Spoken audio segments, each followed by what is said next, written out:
রাজের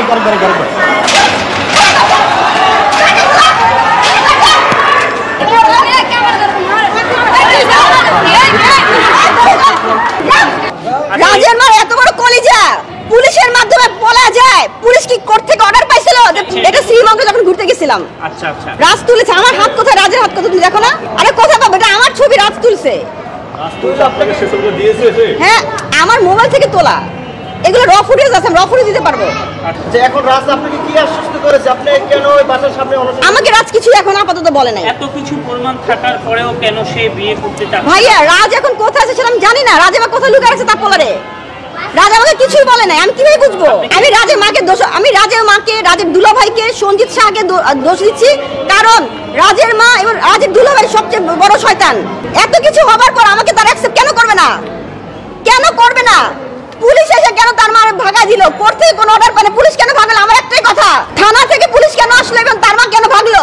এখন আমি রাজকে বলছি, রাজ 10-12 দিনে আমরা কখনো ফিজিওলজিস্ট যেতে পারি না, আমাদেরকে সময় দাও। ও আমার কথা শুনে নাই এবং আমি কেন কাজ করছি জানো? রাজকে যেন আমি না হারাই, রাজের কথা যদি আমি না শুনি, রাজ চলে যায়, এই ভয়ে আমি রাজের সাথে ফিজিক্যাল রিলেশন করছি।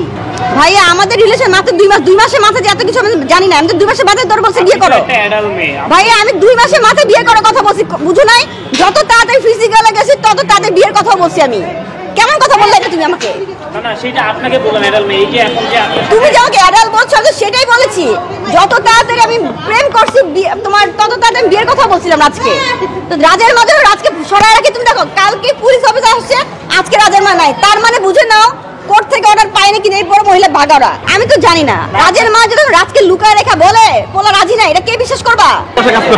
আমি বিল্ডিং এ সিঁড়ি মোছা কাজ করি। সিঁড়ি মোছা আপনাকে সে চিনে?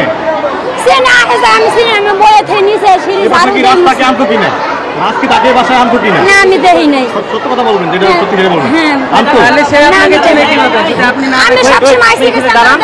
আমার চিনে না, আমি নিচে বয়ে থাকি, নিচে ঝাড়ু দেই, দুটো সিঁড়ি ঝাড়ু দেই, সিঁড়ি মুছি, হাত পরিষ্কার করি। আমার চিনে নাও নি। আচ্ছা নূপুরকে বলে এই বাসায় এনেছে, আপনি কি দেখেছিলেন? না আমি দেই না। রাজের ব্যাপারে এই চুপ করেন।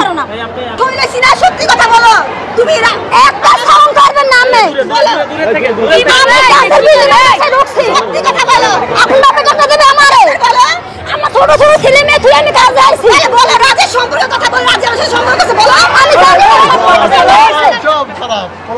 রাজের সাথে সম্পর্ক আছে বলো। আমার ওই কোন সম্পর্ক আছে? ও সব জানে। এই আপনি কি জানেন? এই আপনি কি জানেন? আমি কিছু জানি না। রাজের বাসায় কাজের বুয়া ও সব জানে। কাজের বাসায় আমি রাজের কাজের বুয়া। এই বিড়িলা মামলা দিন তোমার। আচ্ছা বিয়ের মামলা আমি। বিয়ের নামে দেখতো কি? হ্যাঁ ও সব জানে। আচ্ছা বিয়ের মামলা, বিয়ের আমার নামে। আপনি বলতেছেন আপনি কিছুই জানেন না, উনি বলতেছেন উনি আপনাকে ভালো করে চেনে।